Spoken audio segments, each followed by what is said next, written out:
Episode के starting में हम देखते हैं विल और रोस्ती को और दोनों अभी भी वहां बैठे होते हैं। तभी सडनली हम देखते हैं कि काफी सारे मॉन्स्टर्स अपीयर होना स्टार्ट हो जाते हैं। विल बोलता है, एक मिनट, ये तो बिल्कुल वैसे ही मैजिक सर्कल्स हैं जो हमने फ्लोर 11 पे देखे थे। बस ये मत कहना कि ये वही है जो मैं सोच रहा हूँ। उधर हम देखते हैं लोग पैनिक में भाग रहे होते हैं, मतलब हर जगह अफरा तफरी मच चुकी होती है। जो भी मैजेस होते हैं वो सब लोगों को बचाने में लगे हुए होते हैं। तभी कुछ मैजेस बोलते हैं, ये डायनो रोजेस हैं। एक मैजिस शॉक में बोलता है, आखिर ये मॉन्स्टर्स यहाँ क्या कर रहे हैं? ये तो डंजन के डीपेस्ट पार्ट में रहते हैं, तो सरफेस पे आए कैसे? सीन शिफ्ट होता है और हम देखते हैं सेरा को। सेरा बोलती है, राजे, मैं यहाँ बैरियर कास्ट करने वाली हूँ, तुम बाकी सब हैंडल करना। राजे बोलता है, हम तुम पे काउंट कर रहे हैं। सेरा तुरंत बैरियर मैजिक कास्ट करना स्टार्ट करती है और उसके बैरियर से कुछ गार्डियंस समन हो जाते हैं। ये गार्डियंस मॉन्स्टर्स से फाइट करना स्टार्ट कर देते हैं, लेकिन भाई मॉन्स्टर्स उन गार्डियंस को इजीली डिस्ट्रॉय करना स्टार्ट कर देते हैं। उन पे कोई अटैक प्रॉपरली वर्क नहीं कर रहा होता। बाकी मैजेस बोलते हैं, अब हमारी बारी है, हमें इन मॉन्स्टर्स को रोकना ही होगा। और फिर यहाँ एक इंटेंस बैटल स्टार्ट हो जाता है। मॉन्स्टर्स लिटरली सबको क्रश कर रहे होते हैं। बाकी मैजेस सिर्फ देखते रह जाते हैं। उन्हें समझ ही नहीं आ रहा होता कि ये सब हो क्या रहा है। कोलेट भी ये सब देख के टेंशन में आ जाती है। सीन शिफ्ट होता है रोज पर। रोज एक मॉन्स्टर पे अटैक करता है और उसे लगता है कि उसने मॉन्स्टर को मार दिया। वो पीछे मुड़ता है,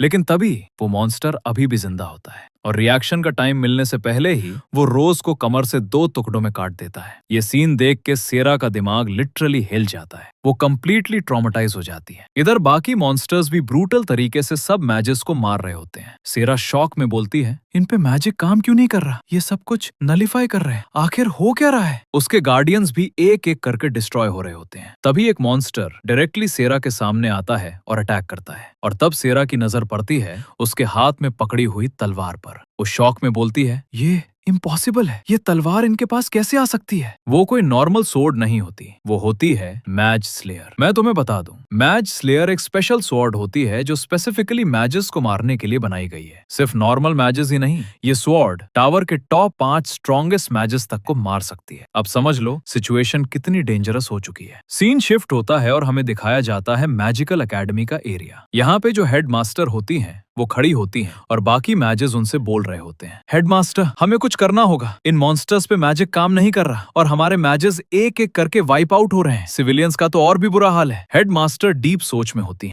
आखिर ये सब हो क्या रहा है? ये क्रीचर्स क्या है और मैक्स लेयर वापस कैसे आ गया? वो आगे सोचती हैं, हर एक मॉन्स्टर के पास मैक्स लेयर है। इसका मतलब कोई है जो इन सब के पीछे है और वो मैसिव स्केल पे इनका प्रोडक्शन कर रहा है। फिर वो डाउट करती हैं, क्या ये वही कल्प्रिट हो सकता है जो ऑल स्टूडेंट प्रैक्टिस के टाइम पे अपीयर हुआ था? उन्हें कुछ समझ नहीं आ रहा होता। फाइनली वो डिसीजन लेती हैं, चाहे कुछ भी हो जाए, हमारी फर्स्ट प्रायोरिटी है टावर को बचाना। किसी भी कीमत पर टावर सेफ रहना चाहिए। सीन शिफ्ट होता है टावर के अंदर। यहाँ पे टॉप 5 स्ट्रॉन्गेस्ट मैजिस बैठे होते हैं। वो डिस्कस कर रहे होते हैं, आखिर ये अटैक अभी क्यों हुआ, आज ही क्यों? एक बोलता है, आज हमारी पावर्स ऑलरेडी लो हैं और इफीरिया की मैजिक तो ऑलमोस्ट खत्म है। तब एलियनोर बोलती है, आज ट्रेमी डे है, इस दिन हम सब अपनी पावर का मेजर हिस्सा बैरियर्स बनाने में यूज कर देते हैं, इसलिए हम वीक होते हैं। वो कंटिन्यू करती हैं, हमारे एनिमी को ये बात पता थी, इसलिए उसने आज का दिन चूज किया अटैक के लिए। उनका मेन टारगेट हम 5 हैं और ऑनेस्टली ये बात बिल्कुल सही होती है, क्योंकि अगर स्ट्रॉन्गेस्ट मैजिस को हटा दिया तो सब कुछ इजी हो जाएगा। तब एक बंदा बोलता है जिसका नाम होता है लॉगवेल, क्या हम बस यहाँ बैठ के देखेंगे? बाहर इनोसेंट लोग मर रहे हैं, क्या हमें उनकी हेल्प नहीं करनी चाहिए? तब सबसे ओल्ड मेज एरन गुस्से में बोलता है, लॉगवेल, तुम्हारा दिमाग घुटनों में है क्या? अभी तुम्हारी एक आंख जा चुकी है, अगला नंबर तुम्हारी जुबान का हो सकता है, इसलिए चुप रहो। यहाँ से कोई भी कहीं नहीं जाएगा। जब तक हम टावर के अंदर हैं तब तक हम सेफ हैं। अगर हम बाहर गए भी तो हम कुछ नहीं कर पाएंगे, क्योंकि हमारे पास मैजिक ही नहीं बची। इसलिए हीरो बनने की कोशिश मत करो, यहीं बैठो और वेट करो। सीन शिफ्ट होता है एनिमीज के पास। वो बात कर रहे होते हैं, ये मेजेस बाहर क्यों नहीं आ रहे? हमारा इतना बड़ा अटैक क्या सब बेकार जा रहा है? वो क्लियरली फ्रस्ट्रेटेड होते हैं। फिर सीन शिफ्ट होता है एक लड़की पर, आइरिस।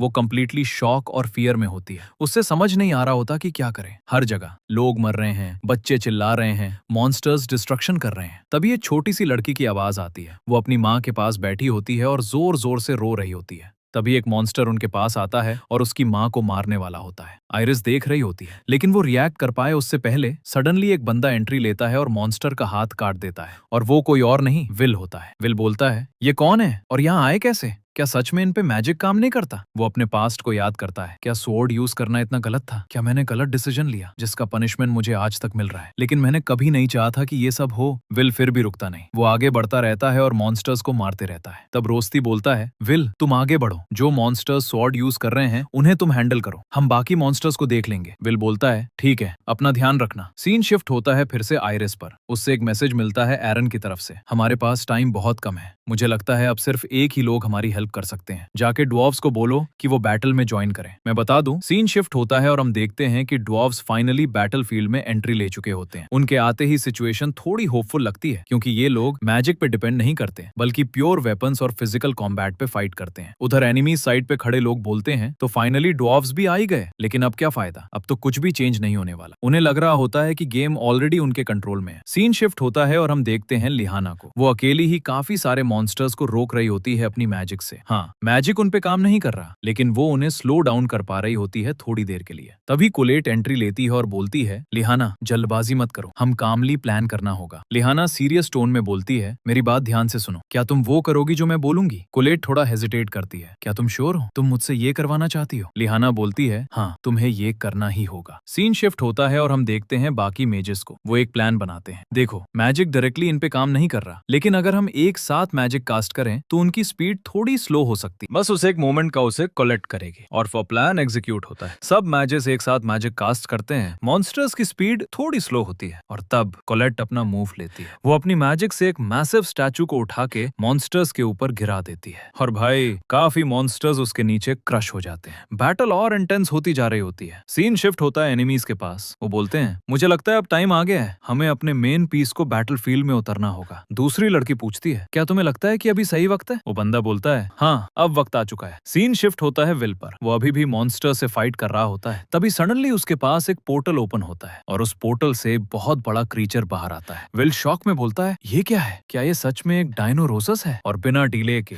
वो जायंट मॉन्स्टर विल पे एक पावरफुल अटैक करता है। सिर्फ एक किक में विल को इतनी दूर फेंक देता है कि वो काफी सारे बिल्डिंग्स तोड़ता हुआ दूर जा गिरता है। विल मुश्किल से उठता है फाइट कंटिन्यू करने के लिए, लेकिन कोई फायदा नहीं होता। जैसे ही वो खड़ा होता है, मॉन्स्टर फिर अटैक करता है और ऑलमोस्ट उसे फिनिश कर देता है। तभी ड्वार्व्स एंट्री लेते हैं। वो बोलते हैं, विल पीछे हट जाओ, अब इसे हम हैंडल करेंगे। सारे ड्वार्व्स मिलके उस जायंट मॉन्स्टर को घेर लेते हैं, लेकिन तब कुछ शॉकिंग होता है। वो मॉन्स्टर अपना कोर बाहर निकलता है और जैसे ही वो कोर एक्टिवेट होता है, जो भी छोटे मॉन्स्टर्स पहले मर चुके होते हैं, उनकी लाइफ एनर्जी उनके बॉडी से निकलकर इस जायंट मॉन्स्टर के अंदर अब्सॉर्ब होने लगती है। यहाँ रिवील होता है, ये मॉन्स्टर अपने ही काइंड को कंज्यूम करता है अपनी स्ट्रेंथ बढ़ाने के लिए, और एग्जैक्टली वही होता है। कुछ सेकंड्स के अंदर ही वो और बड़ा और ज्यादा पावरफुल हो जाता है और फिर बस कुछ ही सेकंड्स में वो सारे ड्वार्फ्स को मार देता है। हाँ, लिटरली एक मोमेंट में सब खत्म। एनिमी साइड पे खड़ा बंदा चिल्लाता है, अब मजा आ रहा है, सबको खत्म कर दो। सीन शिफ्ट होता है विल पर। वो कंप्लीटली शॉक और ट्रॉमा में होता है। वो बोलता है, मुझे क्या करना चाहिए? मुझे इसे रोकना होगा, लेकिन मैं कर भी क्या सकता हूँ? तभी